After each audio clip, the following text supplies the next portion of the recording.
എനിക്ക് രണ്ടാറുണ്ട്. അതിലൊന്നേ ഞാൻ തനിക്ക് വരുന്നു. അതാണ് ചോദിച്ചത്.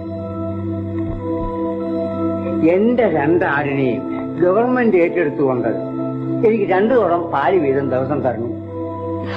അതാണ് കമ്മ്യൂണിസം. എന്റെ ഒരാടിനെ തനിക്ക് തന്നിട്ട് തന്റെ മുട്ടനാടിനെ ഞാൻ വാങ്ങണം. അതാ ക്യാപിറ്റൽ. ഇത് ചെറിയറിയാതെ ഞാൻ തന്റെ മുട്ടനാടിനെ ഓട്ടിക്കും. അതാ എന്നെ ഒറ്റ വീട്ടിന് കൊന്നിട്ട് താൻ എന്റെ രണ്ടാടിനെ എടുക്കണം. അതാണ്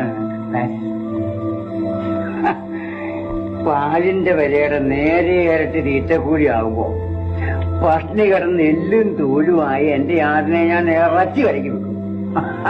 ഇത് വാങ്ങിക്കുന്ന ഹോട്ടലുകാരനത് ചിക്കൻ ചോപ്സ് എന്ന് പറഞ്ഞ് 80% മാട്ടിറച്ചി കൂടെ ചേർത്ത് നാട്ടുകാർക്ക് വെക്കും. അതാ ഡെമോക്രസി.